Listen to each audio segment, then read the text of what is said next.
Lundi 1er juin 2020, bienvenue aux informations de la mi-journée. Les titres.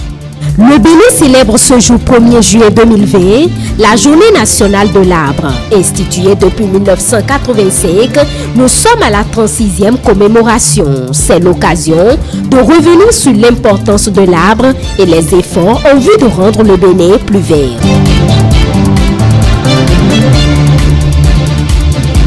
La désignation du maire de la ville de Boycon s'annonce difficile. En l'absence de Luc Atropo, élu conseiller dans la commune de Cotonou, les coulisses se réchauffent au fil des heures. La situation à Boycon, on en parle dans cette édition.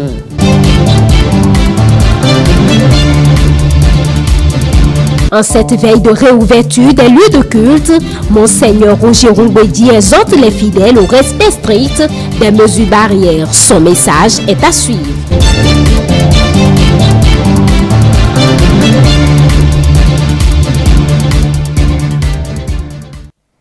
Voilà pour les titres. Merci de nous préférer pour vous informer. Chaque 1er juin, depuis 1985, le Bénin célèbre la Journée nationale de l'arbre. Plusieurs actions sont menées par le gouvernement afin d'inciter la population au reboisement, mais également à l'entretien. Dans le cadre de la célébration de cette édition 2020, spécialistes et acteurs de la protection de l'environnement nous rappellent ici l'importance de l'arbre. Elia Dira. L'institutionnalisation de la Journée nationale de l'arbre a pour objectif de compenser un tant soit peu la destruction du couvert végétal, de favoriser à long terme la satisfaction des besoins des populations en produits forestiers et de promouvoir le reboisement. Depuis 1985, la célébration de cette journée vise également à éduquer les citoyens à la sylviculture et à la gestion durable des ressources forestières. L'arbre est très important pour la vie. Autant nous prêtons de l'importance aux êtres vivants animaux, nous devons aussi avoir de l'importance pour les êtres vivants végétaux. L'homme, pour vivre sur la terre, a besoin de l'oxygène. Et cet oxygène, c'est les arbres qui le lui procurent par la fonction de la photosynthèse qui consiste à utiliser l'eau du sol, les sels minéraux, à utiliser le gaz carbonique en présence du soleil pour pouvoir produire le dioxygène et de la matière organique. Sans l'arbre, l'homme n'est rien. De son premier jour jusqu'à son dernier jour sur la terre, l'arbre est le meilleur compagnon de l'homme. L'arbre nourrit l'homme, le guérit par les plantes médicinales. L'arbre lui fournit le lit, l'arbre lui fournit de l'air pur. La biodiversité se porte bien à travers l'arbre. Qu'est-ce qu'il faut faire dans la vie sans l'arbre? Ça n'existe pas. Dans sa politique de rendre l'environnement vert, attrayant et plus vivable, le gouvernement a mis en œuvre plusieurs projets.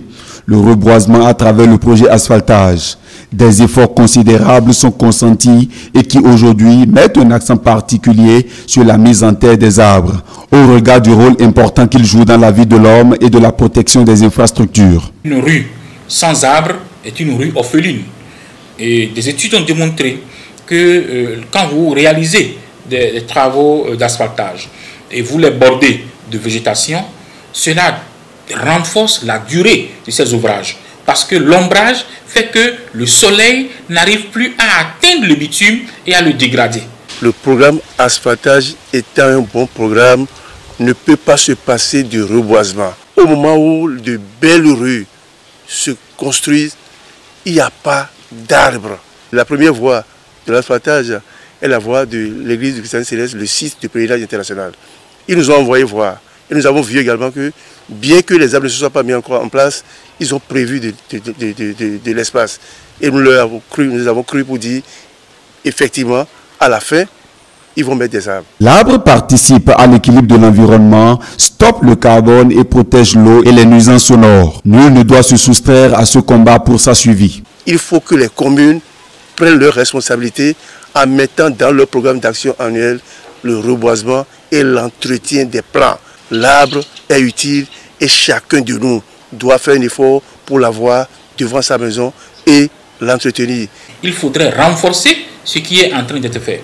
Parce qu'une chose est de reboiser et l'autre chose est d'entretenir. Nous devons essayer de tout faire pour pouvoir accompagner le gouvernement dans cet élan de doter notre pays, n'est-ce pas, d'un couvert végétal renforcé, comme je le dis.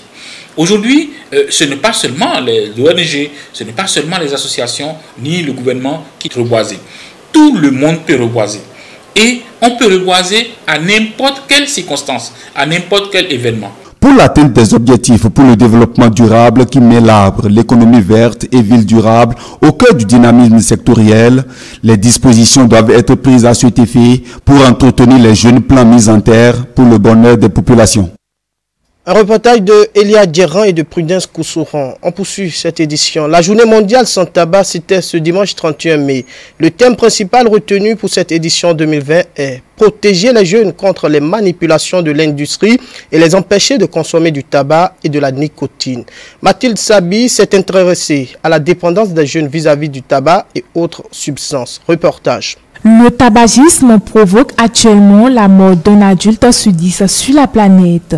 C'est la deuxième cause de décès au niveau mondial selon l'Organisation mondiale de la santé, l'OMS. Selon les enquêtes publiées par Social Watch Bénin, 46% des consommateurs sont des jeunes dont la tranche d'âge varie entre 16 et 24 ans. Le phénomène de chicha dans les bars sans crainte constitue un nid de consommation de la drogue pour les jeunes. Les récentes observations font état de ce que le plus jeune usager de drogue aujourd'hui a 8 ans au Bénin. Avant, on pouvait parler plus de l'usage soit d'une substance ou d'une autre. Mais aujourd'hui, la tendance est que les jeunes sont plus dans une polytoxicomanie. C'est-à-dire quoi? Il est très rare, vous recevez un jeune en consultation aujourd'hui pour diagnostic de toxicomanie et qui vous dit, bon voilà, c'est une seule substance que je prends. Ils sont plus à 2, 3, 4. Donc nous sommes plus dans une polytoxicomanie avec la jeunesse. L'addiction étant une dépendance à une drogue ou à toute chose pouvant nuire, plusieurs facteurs favorisent cette dépendance chez les patients. J'ai reçu des gens qui sont devenus fumeurs par le fait qu'ils ont suivi la bande. C'est-à-dire ils sont dans un groupe de personnes d'amitié, dans un réseau d'amitié où plusieurs personnes fument la cigare et fument le tabac. Du coup, c'est comme s'ils sont seuls, ils ne sont pas, quelque chose leur manque. C'est comme si quelque chose leur manque. Donc, du coup, ils ont tendance à suivre le groupe et à faire aussi, à fumer comme eux. Vouloir, c'est pouvoir, dit-on. Une personne qui est dépendante d'une substance peut s'en défaire par volonté. Oui, on peut s'en sortir si on le veut. On peut s'en sortir si on est conscient que cela pose un problème. Parce que vous savez, tout le monde sait maintenant que le tabac empoisonne le sang. Le tabac crée des maladies cardiovasculaires. Et le tabac a ses conséquences. Donc du coup, ce n'est pas aussi sans effet que de fumer. Donc, il faut que les gens s'en sortent. Maintenant, pour s'en sortir, il faut que tu sois conscient que maintenant, je veux m'en sortir. Et là, ça facilite la thérapie. Si tu vas chez un psychologue, par exemple. Au jour d'aujourd'hui, il faut reconnaître que la toxicomanie, elle est définie comme une maladie chronique du cerveau. Et quand nous parlons de chronicité d'une maladie, c'est que nous ne parlons pas de guérison. Nous parlons d'abstinence ou de maintenance. Donc, plus en termes de est-ce qu'on peut s'en sortir, je dirais que l'objectif en tant que soignant, c'est de maintenir le sujet le plus longtemps possible dans une abstinence.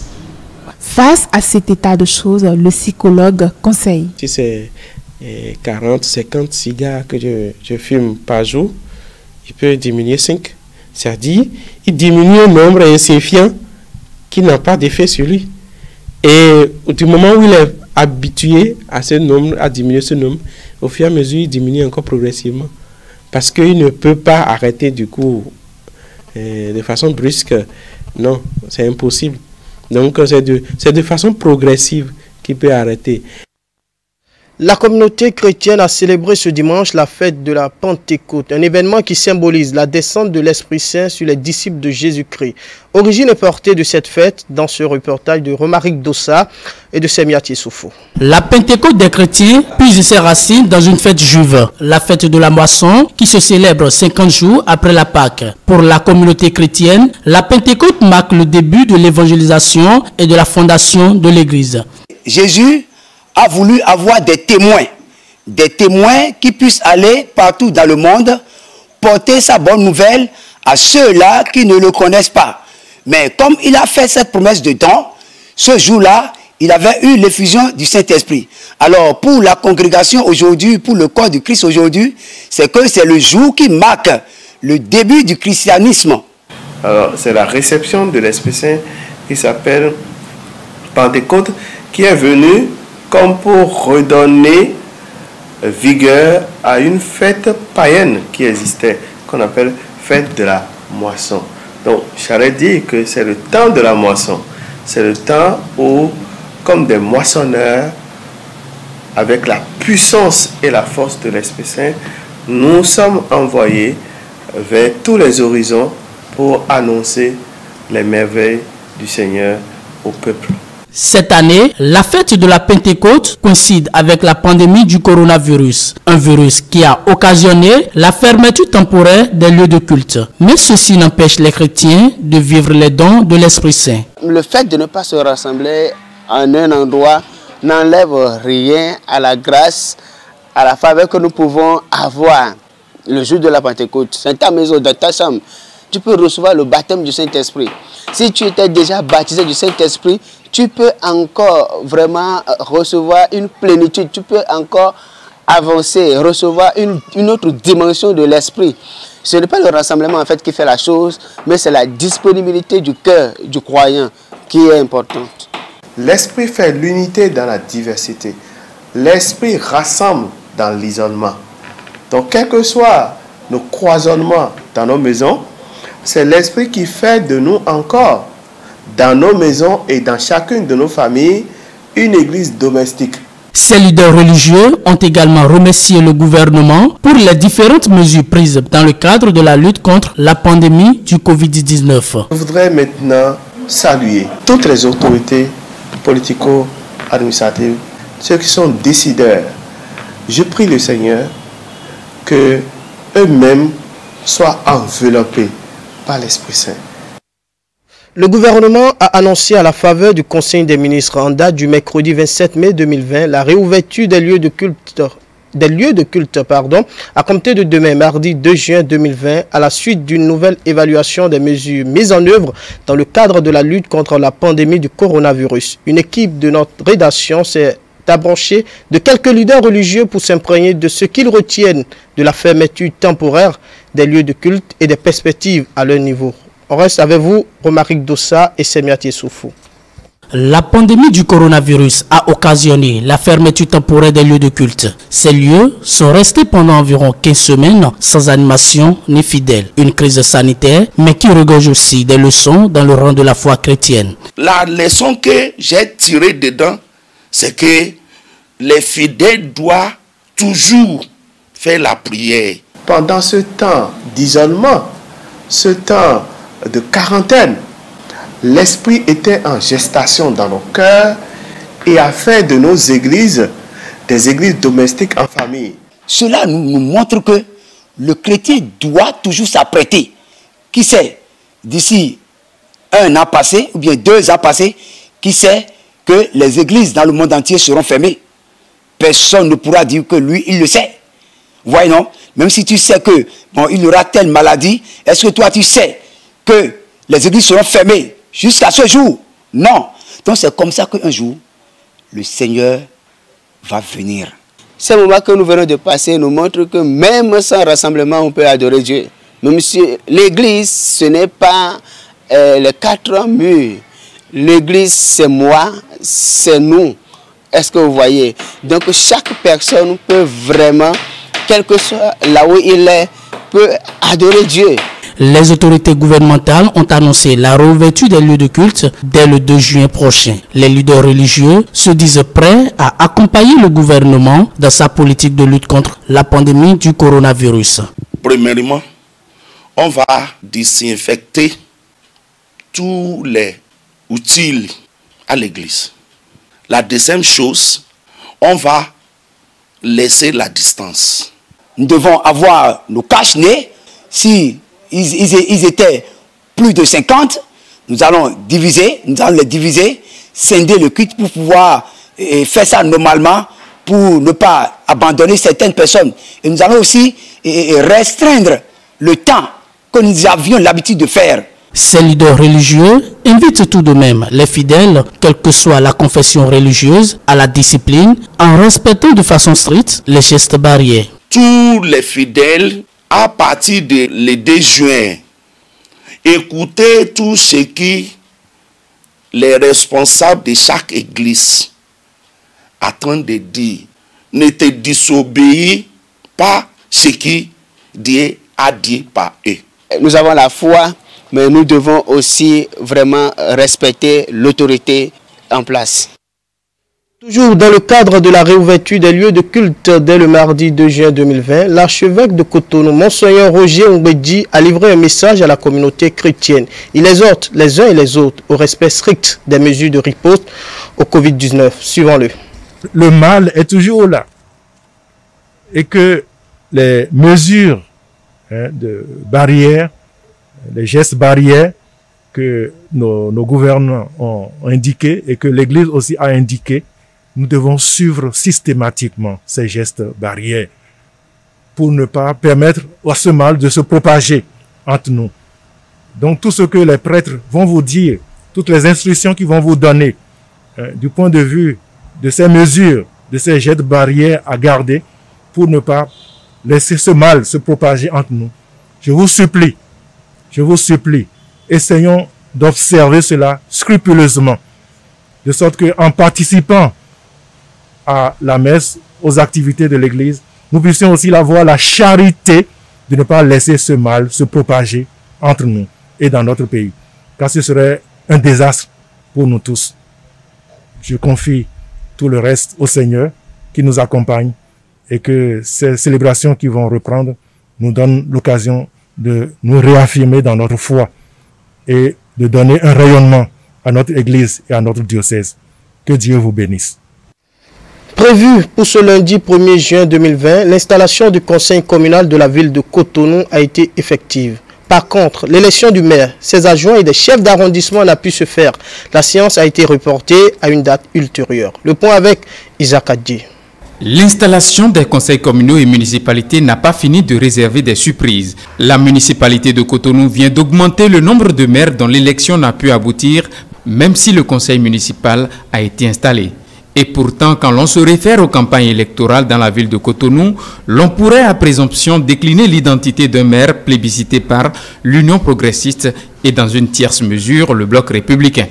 Plaise à Dieu que l'Union progressiste ait la victoire et qu'ensemble nous construisions la ville. Je lance un appel à tous les Cotonnoises, à tous les Cotonnois, mais aussi à toutes les Béninois et à tous les Béninois. Le conseil communal et moi, nous allons nous asseoir, nous allons travailler, nous proposerons au conseil communal un plan pour que nous ayons une ville de Cotonou connectée, mais surtout une ville de Cotonou attrayante. Prière exaucée, mais l'Union progressiste, parti majorité avec 30 conseillers sur les 49, n'a pu présenter son candidat. D'où le report de l'élection du maire à une date ultérieure. Dans la salle, il y a deux partis.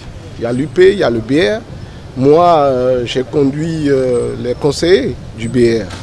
Donc nous, on est prêts à voter. On est prêt pour voter. Maintenant, le préfet a bien dit que lui n'a pas reçu la liste de l'UP, donc il attend. Vous comprenez? S'il n'a pas la liste des candidats majoritaires, on ne peut rien faire. Donc, c'est un report et nous allons revenir. Toujours se remettant au transcendant, Luc Atropos a foi en la providence. J'ai été élu par la population de Cotonou. Nous devons travailler à mériter cette confiance placée en nous.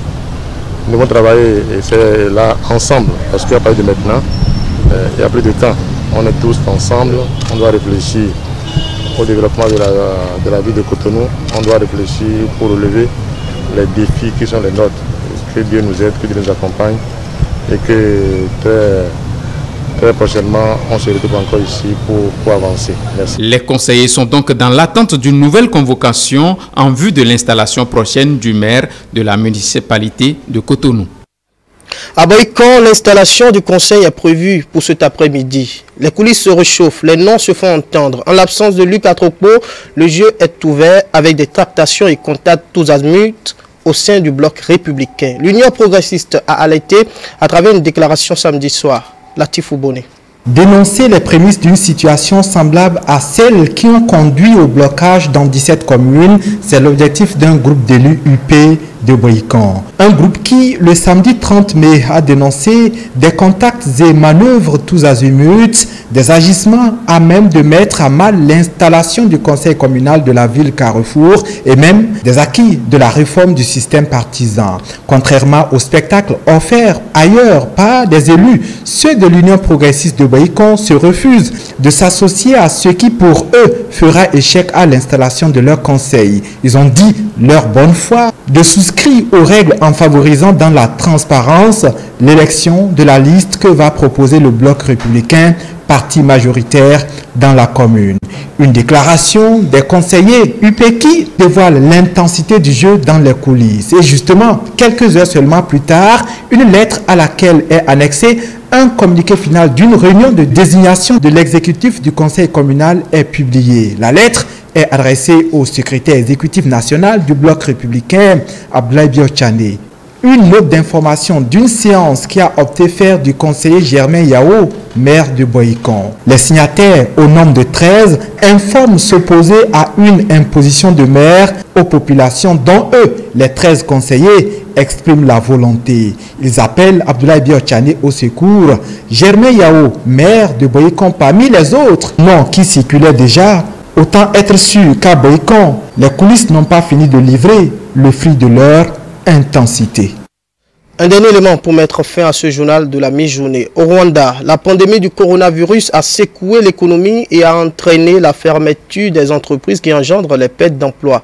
La situation est si préoccupante que la presse locale ne cesse de publier des informations sur la série de licenciements ou d'entreprises qui mettent les clés sous le paillasson. Dans cette ambiance, certains ont été épargnés. Il s'agit des ouvriers des entreprises chinoises installées dans le pays, comme le résume ce reportage de nos partenaires de China TV. À cette compagnie chinoise de télécommunications en plein cœur de la capitale rwandaise, les activités quotidiennes se font presque toutes les 24 heures.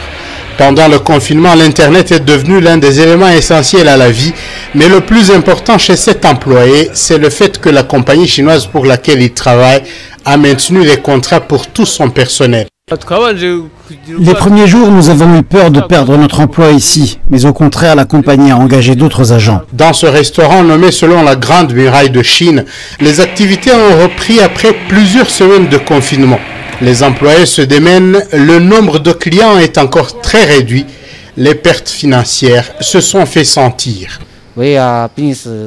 C'est comme si nous devions recommencer à zéro, nous gagnons très peu et nous devons couvrir les pertes. Nous n'avons qu'à espérer que tout ira bien à l'avenir et que l'économie rwandaise se rétablira au plus vite. Les médias locaux n'ont pas cessé de publier des articles sur cette situation économique qui a forcé bon nombre de compagnies nationales et internationales à résilier les contrats de leurs employés. Les compagnies chinoises au Rwanda ont fait exception. Les Chinois ont connu une perte énorme ici, tout comme nous, mais ils ont décidé de maintenir nos contrats. Chez d'autres compagnies, au contraire, les gens ont perdu leur emploi. Le Rwanda est toujours réticent quant à l'idée d'un déconfinement total, mais ouvre progressivement son économie. En date du 1er juin, le moyen de transport le plus utilisé par les Rwandais, le taxi-moto, se reverra sur les routes du pays. C'était le journal de la rédaction. Merci de l'avoir suivi. Surtout, n'oubliez pas de mettre vos masques et de vous laver les mains à l'eau et au savon. À bientôt.